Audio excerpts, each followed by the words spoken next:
Para mí es un honor formar parte de esta sesión. Agradezco a Doris la invitación a participar en este proyecto. He de reconocer que me siento un poco abrumado de hablar sobre los terremotos de 1812 delante del profesor Artez, que es la autoridad en el tema, pero voy a hacer lo que pueda. Mi idea es desarrollar una tesis, no sé si demostrar, pero sí por lo menos intentar desarrollarla, que consiste básicamente en lo siguiente. La idea es que la abolición del fuero personal del clero por la Constitución de Venezuela de 1811 influyó decisivamente en la actitud del clero frente a la revolución y en la opinión pública en general, y esto se tradujo en posteriores interpretaciones de los terremotos de 1812. Esta es una síntesis de lo que voy a intentar exponer en estos 20 minutos. La discusión sobre la extinción del fuero eclesiástico fue, junto con la división de la provincia de Caracas, uno de los temas más polémicos que el primer Congreso Constituyente tuvo que afrontar en 1811 en Venezuela.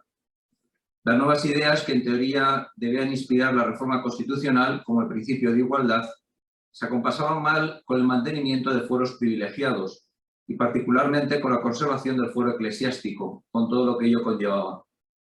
Lo que se hallaba en discusión no era una cuestión meramente técnica de asignación competencial de tribunales, sino toda una concepción del poder que había informado durante 3 siglos la ordenación jurídica de la América española y que encontraba en la cultura de jus comune su principal caldo de cultivo. En efecto, como buena parte de la historiografía jurídica ha puesto de manifiesto, el orden político del antiguo régimen se cimentaba sobre una concepción jurisdiccional del poder. No era posible concebir un acto de imperium que no lo fuera al mismo tiempo y por eso mismo también de jurisdicción. En este sentido, la mejor manera de concebir la estructuración política de la monarquía era entenderla como un conglomerado internamente articulado de jurisdicciones que remitían en última instancia a 2 potencias soberanas, cada una en su ámbito, el rey o el papa. En este sentido, un autor poco sospechoso de defender posturas contrarias a la corona, como era Jerónimo Castillo de Bobadilla, comparaba al Papa y al Rey con el Sol y la Luna respectivamente, ambas formando parte del firmamento de la Iglesia Universal. Acudiendo a la metáfora de los 2 cuchillos o de las 2 espadas, afirmaba Castillo de Bobadilla ser doctrina más segura que tanto la potestad espiritual como la temporal residen originalmente en la Iglesia, y de ella se transfiera la potestad temporal y proceda mediante la orden y disposición divina en los emperadores, reyes y príncipes y en otras potestades seglares. Lo que ahora el Congreso Constituyente venezolano se planteaba era pues un cambio de paradigma, un cambio de hondo calado, el paso de un universo jurisdiccional por naturaleza plural al imperio de la soberanía de la nación, concretada en la unificación de todas las jurisdicciones, comenzando por aquella que mejor representaba la diversidad del antiguo régimen, la jurisdicción eclesiástica, plasmación jurídica de la existencia sobre un mismo territorio de 2 soberanos, el rey y el papa. Como ya he señalado y era de esperar, la supresión de la jurisdicción eclesiástica fue el asunto que mayores enfrentamientos suscitó en las Cortes Constituyentes venezolanas. De hecho, una vez aprobado el artículo que suprimía el fuero eclesiástico, varios diputados insistieron en la necesidad de votar de nuevo acerca de la oportunidad de verificarla en estos momentos. Y el resultado de la votación fue favorable a la inoportunidad de aprobar la supresión de la jurisdicción del clero por 17 votos contra 13. A pesar de todo, el artículo se aprobó finalmente como el número 180. Los argumentos esgrimidos para atacar la supresión de la jurisdicción eclesiástica fueron muy variados. Para algunos diputados, como es el caso de Mendoza, Quintana o Díaz Argote, Las Cortes carecían de la potestad necesaria para derogar la exención que los clérigos disfrutaban respecto de la jurisdicción secular, pues se trataba de una cuestión interna de la Iglesia relativa a su propia disciplina.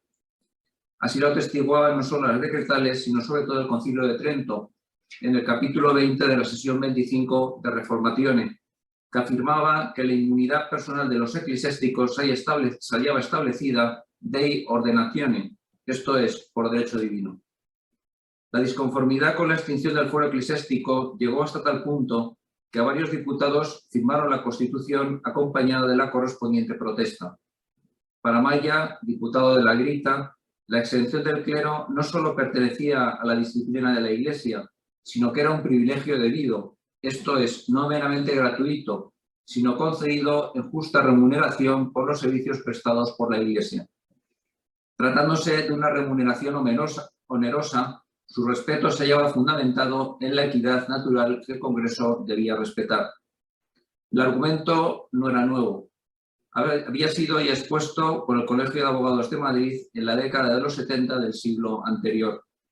De acuerdo con la doctrina del jus comune, que todavía permeaba el modo de pensar de los diferentes actores, solo con justa causa podía pasarse por encima de una exigencia basada en la equidad natural, como era el fuero eclesiástico, y aún esto era doctrina discutida. En esta misma línea, para el diputado Juan Antonio Díaz Argote, la inmunidad eclesiástica no era de derecho humano, sino natural y divino, por lo que el Congreso carecía de competencias para alterarlo. Por su parte, para el diputado Cazorla, los motivos que desaconsejaban la supresión del fuero eclesiástico eran fundamentalmente políticos. Cualquier cambio en el régimen existente hasta ese momento provocaría, decía Cazorla, una escisión entre el pueblo. La religión era también el fundamento del nuevo gobierno y una reforma tan radical provocaría con toda seguridad divisiones entre la población que amenazarían la estabilidad del nuevo gobierno republicano. Cazorla se refería, para apuntalar su argumentación, a los trastornos que había provocado la publicación de un artículo sobre tolerancia de cultos en Venezuela. La opinión política, decía Cazorla, era central en el nuevo orden que se instauraba con la Constitución, y la reforma que ahora se quería introducir, esto es, la supresión del fuero personal de los clérigos, constituía una amenaza mayúscula para su estabilidad. En esta misma línea, el diputado Delgado también consideraba impolítica la reforma de la disciplina eclesiástica. Constituía a sus ojos un obstáculo más para la unión de Coro y Maracaibo a la causa independentista. Con fecha de 10 de marzo de 1812, es decir, apenas 2 semanas antes de que 2 potentes o 3 terremotos destruyesen parte de la ciudad de Caracas y de otras poblaciones de Venezuela, el clero de Caracas, con su arzobispo Narciso Coll y Prat a su cabeza, publicó una exposición largamente argumentada contra la extinción del fuero eclesiástico. Los argumentos que el clero desgranaba eran de muy diferente naturaleza y no resulta fácil sintetizarlos en pocas líneas.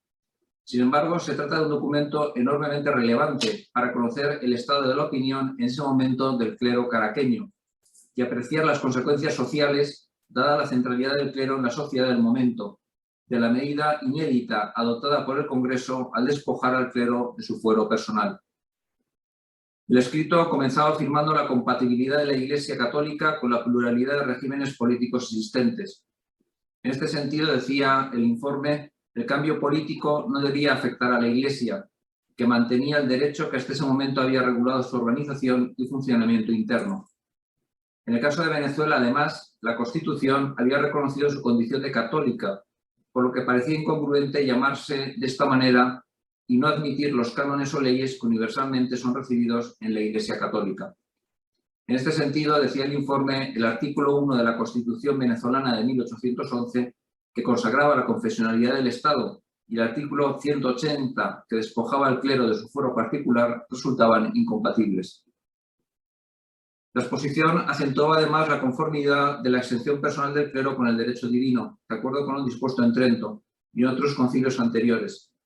Además, lo dispuesto en Trento había sido acogido por numerosos sínodos americanos, conformando así un cuerpo de doctrina eclesiástica sólidamente consolidado en el tiempo. A ellos se unían otros argumentos, como el ya citado del Colegio de Abogados de Madrid, de que se trataba de una cuestión de equidad natural. En este sentido, la exposición no dejaba de remarcar la importancia que la religión había desempeñado y continuaba jugando a la conservación de la obediencia a los magistrados de la República. La religión era necesaria para el Estado, dirigía las conductas de los súbditos y garantizaba el orden público. De esta perspectiva, la exposición partía de una concepción corporativa de la sociedad en la que cada cuerpo cumplía su función en la consecución del bien común. Entre las funciones que cumplían los eclesiásticos se encontraba garantizar la obediencia debida a las autoridades republicanas, de acuerdo con la doctrina de San Pablo. De ahí que las consecuencias políticas de la aprobación del fuero, en la medida en que dañaba la imagen de los eclesiásticos ante el pueblo, podía ocasionar trastornos políticos de entidad. Podía, en definitiva, decía la exposición, alterar la tranquilidad de los pueblos.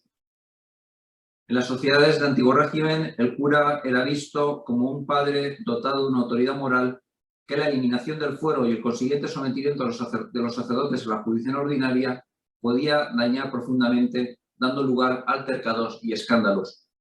Se trataba, en definitiva, de proteger la imagen pública de los sacerdotes. Por otra parte, la concepción de la Iglesia que se desprende de la exposición es la de una sociedad perfecta, dotada en su ámbito espiritual del mismo grado de soberanía que la república temporal disfrutaba en el suyo. Cito textualmente: son dos soberanos, decía el informe, que se honran recíprocamente, la Iglesia y el Estado, y que por las mutuas señales de respeto y deferencia afirman la base del imperio.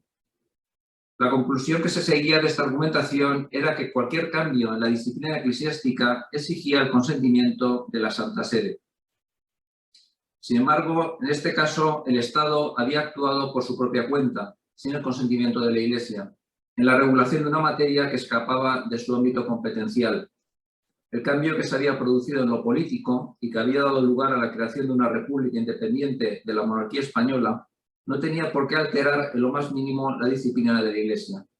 Para ello, decía el informe, existían precisamente los concordatos que la Iglesia celebraba con las diferentes naciones. En este sentido, la exposición afirmaba en sus primeras páginas que la inviolabilidad de la disciplina de la Iglesia era coherente con el catolicismo jurado en la misma Constitución venezolana.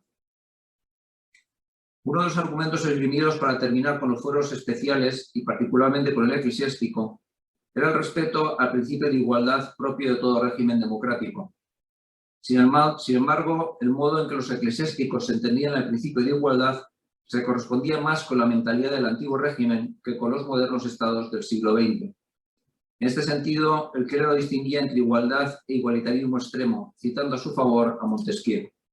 En la República, decía el informe, existía diversidad de estatus, y ello implicaba la necesaria obediencia de unos a otros, en concreto de las mujeres, hijos y esclavos. Y la religión era precisa para lograr esta obediencia, lo cual requería dar un trato diferente a los ministros sagrados. Existía, como era ya un lugar común afirmar, una estrecha relación entre las costumbres y la religión. De ahí que la segunda, la religión, fuera indispensable para la conservación de la República, cualquiera que fuera la forma que ésta adoptase, monárquica o republicana. La Iglesia se acomodaba a los diferentes estados, pero debía respetarse su disciplina propia, lo que implicaba respetar la jurisdicción eclesiástica del clero. La exposición terminaba alertando, y esto me parece relevante, de los grandes males que la defensa de una postura cismática, como la que había vivido Francia durante el pontificado de Pío VI, La exposición terminaba alertando de los grandes males que la defensa de una postura cismática podría ocasionar. Decía el informe: terrible azote que descargó Dios en el furor de sus venganzas para escarmentar a una nación, que comenzó con la impía filosofía y acabó como era necesario por perder la religión, y entregarse por sí misma a manos del extranjero que la oprime y esclaviza. Por ahora, Señor, no teme el clero unos acontecimientos tan luctuosos en Venezuela. Con todo, ellos son por sí mismos muy temibles, y no hay duda en que por los propios caminos llega siempre al propio fin. No parece aventurado afirmar, a la luz de estos malos augurios, que los terremotos que sufrió Venezuela apenas 2 semanas después de este escrito del clero venezolano pudieran ser interpretados en clave religiosa, como castigo por las tropelías causadas no solo contra la monarquía española, sino también contra la Iglesia al despojarle del privilegio del fuero. Como se ha visto por la exposición que acabamos de comentar, así como por la intervención de los diputados eclesiásticos en el Congreso venezolano, la aprobación del artículo 180 de la Constitución, que despojaba a los clérigos del privilegio del fuero, encontró una fuerte oposición en la Iglesia y fue interpretado como un acto no solo injusto, sino impío, cuyas consecuencias políticas para el futuro de la joven democracia podrían ser devastadoras. En ese sentido, no parece arriesgado aventurar que la aprobación de este artículo, de manera análoga a la aprobación en su momento en Francia de la Constitución Civil del Clero, debió de enemistar a un sector importante de la Iglesia con la recién nacida República Venezolana. En este contexto, los terremotos experimentados por los venezolanos el día del Jueves Santo de 1812, justo 2 años después de la constitución de la primera Junta de Venezuela, y en un día tan señalado religiosamente, fue interpretado por muchos como un castigo del cielo por la infidelidad a la monarquía, y cabría pensar también por el despojo sufrido por la Iglesia a manos del Congreso Constituyente. No hemos encontrado hasta el momento datos explícitos en las fuentes que acrediten este segundo extremo, pero del contexto no parece aventurado extraer estas consecuencias. Los patriotas se mostraron especialmente interesados desde el primer momento en difundir la idea de que el desastre sísmico era un fenómeno tan natural como el llover, granizar, centellear. Y con este objetivo solicitaron del arzobispo una pastoral que impidiese otras interpretaciones del desastre de tipo político, como en efecto estaba ya sucediendo en algunos sitios. La coincidencia de fechas y la tendencia tradicional a interpretar los fenómenos naturales como señales del cielo o castigos por los pecados de los hombres llevó a los desafectos al régimen a interpretar el desastre en clave política. Como acabamos de ver, existían motivos, en particular la abrogación del secular privilegio del fuero, para mostrar desapego hacia el nuevo régimen constitucional. El arzobispo Coll y Prat no se apartó de la línea de conducta observada hasta ese momento y se negó a las pretensiones del gobierno, aun cuando en modo alguno tratara de vincular el sismo al cambio de régimen. Más bien, siguiendo una línea tradicional, se basó en la distinción entre causas segundas y causas primeras, para atribuir a los pecados de los hombres, entendidos en general, la causa última de sus desgracias. Las palabras del arzobispo en la pastoral que finalmente tuvo a bien publicar no convencieron al gobierno, en la medida en que no salía al paso de una manera clara de las interpretaciones favorables al bando realista del terremoto sufrido en diferentes ciudades de Venezuela. En efecto, los terremotos habían sido interpretados por muchos, alentados por los curas, como un castigo del cielo por la infidelidad mostrada hacia la monarquía española.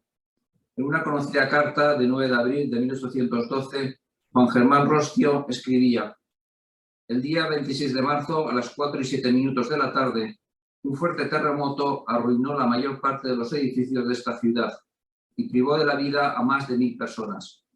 En los templos hubo mayores ruinas y estragos, pero ha quedado ileso el de la independencia y libertad. No pereció ninguno de los del gobierno ni de las representaciones federales y provinciales, continuaba Rostio. Pero en los puntos confinantes con el enemigo, el fanatismo y la superstición no ha dejado de producir algún mal y de ocupar más el gobierno para combatir a un mismo tiempo contra las adversidades de la naturaleza de la política y del fanatismo religioso. Fin de la cita. En efecto, no eran pocos los que se habían dejado llevar por el fanatismo que enunciaba Rostio. La Municipalidad de Santiago de León de Caracas se dirigió al Congreso Nacional en los siguientes términos: ¿quién no hubiera creído, señor, que este trueno espantoso habría despertado a estos hombres de su letargo? Todo lo contrario, un nuevo frenesí se apoderó de ellos, y su imaginación delirante buscó nuevos medios de seducir a los pueblos compungidos e insultar al cielo, cuya mano agravada sobre ellos les hacía conocer su peso, aunque no lo confesasen. Como la primera voz que se oyó en la boca de todos, donde quiera que el terremoto hizo sentir su fuerza o sus estragos, fue la confesión de que aquel castigo era por el desconocimiento de la autoridad del soberano y por los excesos que había traído consigo la desenfrenada libertad. Fin de la cita. Con anterioridad, en esta misma representación, el ayuntamiento había cargado sus iras contra los miembros de la sociedad patriótica por difundir las ideas de la Revolución Francesa. En particular, el ayuntamiento denunciaba que la aristocracia había sido declarada un crimen de Estado y el clero, como amante de los privilegios de su rango, el fuero era quizá el más importante de ellos, era mirado con todo el horror que inspiraba a los demócratas, un cuerpo que propendía a mantener la tiranía de las distinciones. Frente a la igualdad bien entendida, en la que cabían las justas distinciones, la sociedad patriótica había promovido una igualdad total influida por las ideas de los sans-culottes. Podrían citarse muchos otros testimonios parecidos que Rogelio Altez ha recogido con algunas de sus muchas publicaciones sobre los terremotos de 1812.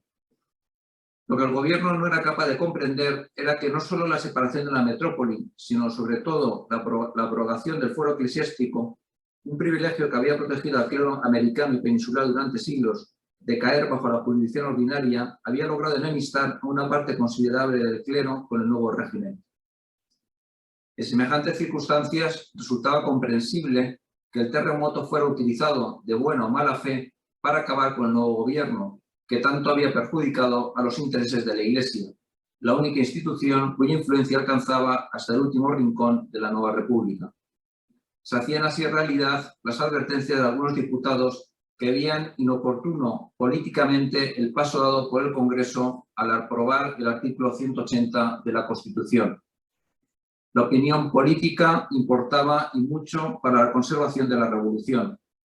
Enfrentarse al clero, despojándole de uno de sus más preciados privilegios, no solo iba contra el derecho divino y natural, además era una torpeza política que tarde o temprano el régimen terminaría por pagar muy caro.